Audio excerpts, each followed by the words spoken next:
I'm Serena Sun, founder and director of Breaking Taboo, a nonprofit on mental health awareness and suicide prevention.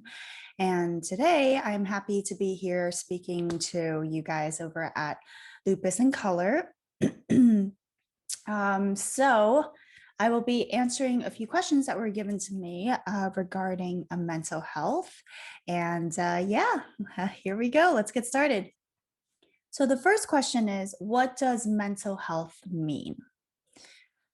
Well, as I always say, mental health is health, but it's always been strange to me that once the word mental is put on the word health, people get all weird about it.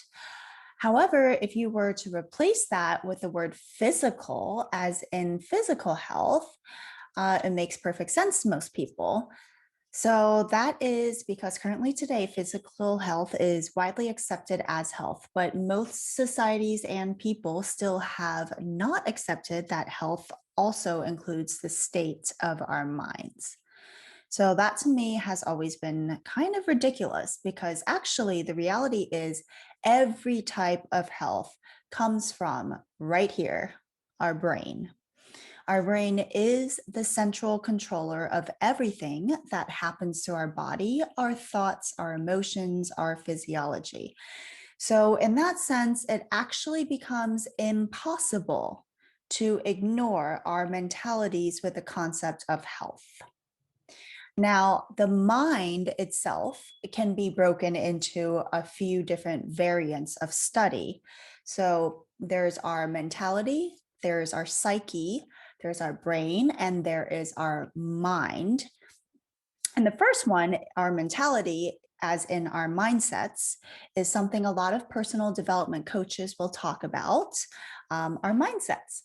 Therapists also sometimes talk about our mindsets, which actually lead us to our psyche. So then there is our psyche, as in our world of psychology, which is a huge field with so many different areas of study. Some people might think that it's just Freudian concepts or just sitting in a therapy chair, but no. Psychology is one of the most vast fields out there, and it is constantly growing and coming up with more things to study. And then there is our brain, as in our brain in the world of neurology or medical studies or biology, physiology, the more traditional physical studies of our brain. And finally, there is our mind, which is actually a pretty cultural and more abstract and theoretical version of viewing all of this here up here. For example, our minds can often be referred to in things like meditation or concepts such as consciousness. And by the way, consciousness is also a field of study, and it's very fascinating. It's a more newer field in psychology, but there is a study of actual consciousness and what is human consciousness and all the things surrounding that. So it's really fascinating. So some would argue that the word mental also includes our consciousness, the awareness that we are ourselves and that we do exist in this universe. Some people might say that this is also in the spectrum of mental health.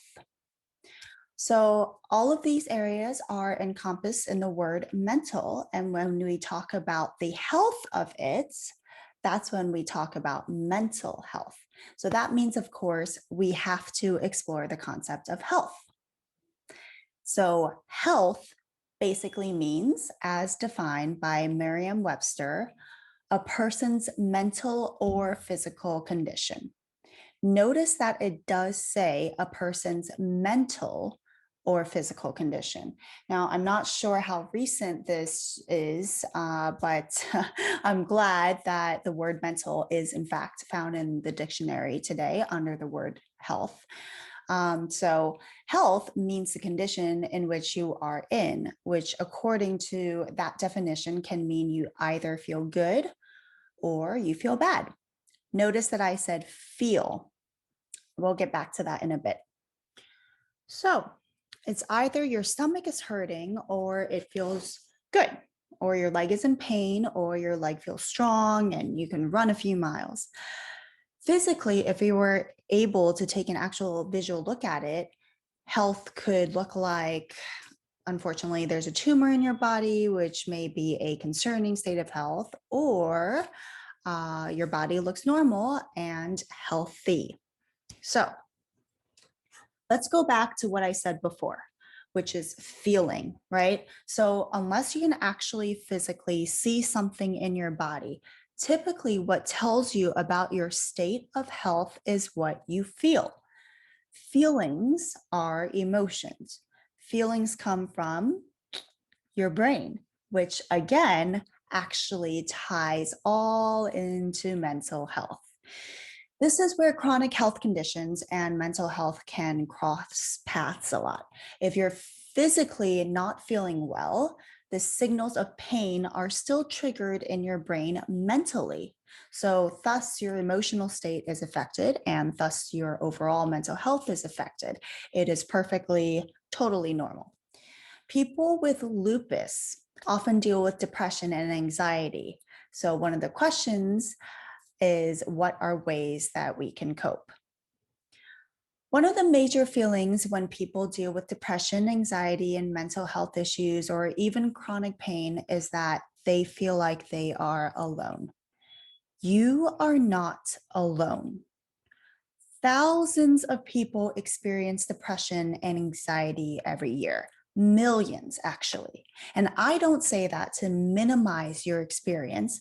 I say that to let you know that there are communities you can be a part of for support, and that those communities are very important. Communities just like this one, Lupus in Color, is such a wonderful thing for you to be a part of and to share your experiences with each other and to support each other. That is so important. Sharing, opening up, communicating, and supporting. Some other ways that you can cope is to have a toolkit of coping mechanisms close by you for times you feel down or for times you feel overwhelmed. For example, your favorite book, your favorite movie, your journal, art book, all of these things can bring you peace and clarity, which is very important. Lastly, remember, you are strong. You are a miracle, but you don't have to be strong all the time. And that is beautiful. You are beautiful just the way that you are. Okay, so the next two questions I'm going to combine. Why is there a stigma on mental health? And how do you break the stigma of mental health? So, this is quite a question because the stigma or taboo of mental health runs deep. Generations upon generations, cultures and societies all across the world. So it's not up to you to break the entire stigma or the entire taboo of mental health for everyone else out there, but you can absolutely do your part in creating the change that you want to see. You can do things like join or volunteer for a nonprofit like ours, Breaking Taboo, or you can do everyday, daily things like speaking up when you notice misinformation out there or when you notice judgment. You can choose not to stay in silence when you see injustice. You can be supportive of other people with mental health conditions. You can spread awareness and education because many times people stigmatize things simply because they do not understand it. They might not be the most receptive to hearing it sometimes because sometimes people would rather stay in ignorance or find it difficult, almost threatening to change their ways of thinking that they had held onto so strongly for so long. So then it's your choice. Choose your battles, but know that there are battles to be had and that it takes many battles to win a war. For someone like me, who is an advocate, Many times, it's not even a question of choice, as I would be betraying my values otherwise, as my entire mission statement and the mission statement of the nonprofit I have founded is built on the slogan, "Kill Silence, Save Lives," because it works. Stopping silence works. Speaking up works. Educating people and bringing awareness works. It creates change. I've gone through many hardships because sometimes I won't shut up about the things that I want to change or the change I want to create.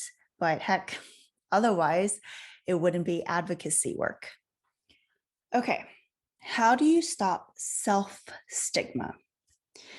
Self stigma is an interesting topic.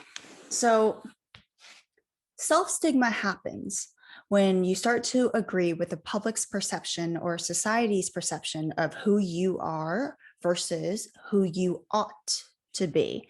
And you internalize that, and then you start to stigmatize yourself. So, this can be expressed in ways like feeling alienated, feeling embarrassed, ashamed, inferior, or disappointed in yourself for whatever it is that you're going through. Feeling that the illness is your fault, feeling that mental illness or whatever it is that you're going through has ruined your life. You might be feeling that others are incapable of understanding you and what you're going through. So, according to a 2006 journal titled The Self-Stigma of Mental Illness in the Journal of Social and Clinical Psychology, public stigma refers to the negative attitudes held by members of the public about people with devalued characteristics. Self stigma occurs when people internalize these public attitudes and suffer numerous negative consequences as a result. Now, I believe that we all experience self stigma to an extent. We experience a certain judgment or expectation that we place on ourselves based on how we were raised or what society teaches us. It's not always easy to stop because that would require us to really change our own conditioning. But you can learn to quiet the voices in your head that tell you bad things about yourself and really think, is this me saying this? Or is this someone else telling me to say this about myself? Okay, so now for the final question. How do I get better mentally? Well, there are a lot of ways to reach a state of mental healthiness, a state where you feel like you are in a good place mentally, because remember, a lot of health has to do with our feeling. Of course, I would recommend getting a therapist or a mental health coach to guide you in your journey. But remember, no one knows everything about you. No one person has the answers to everything that you need. You yourself need to embark on your own mental health journey. You are the only person who can heal yourself.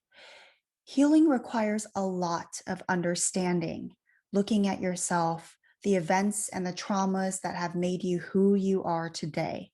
It requires self acceptance, which is a journey. It is a journey, I think, that almost everyone is on. There's so many there are so many self-help books out there and books on psychology. I mean, heck, maybe even take some psychology courses at your local community college or just do some research on it and on your conditions and the subject of mental health. I mean, the more knowledge and awareness that you have, the more it can help you. My mental health journey is the same as my self development journey, and it does not stop. I have immersed myself in so many self development workshops, trainings, courses, and I've read so many books. Heck, I've even gotten a degree in psychology, and I'm still working on healing myself, bettering myself, and becoming the person I believe I can be while still learning to accept myself just the way that I am. There are daily rituals that you can do to improve your mental health on a day to day basis, such as exercising, getting sunlight, drinking water, eating healthy, socializing, doing things that stimulate your brain to improve cognition, immersing yourself in the creative arts, listening to positive emotional meditations, doing things that you love, motivational videos. All of those are mental health boosters that you can do every day. But ultimately, I don't know what your own mental health journey will look like. It looks different for everyone, but know that you are not alone. You are unique, and that is beautiful. And you are not alone. There are resources and help that can ease your journey. And instead of feeling ashamed, be empowered in taking the steps to heal, to learn, and to get better. And know that it does get better. Thank you.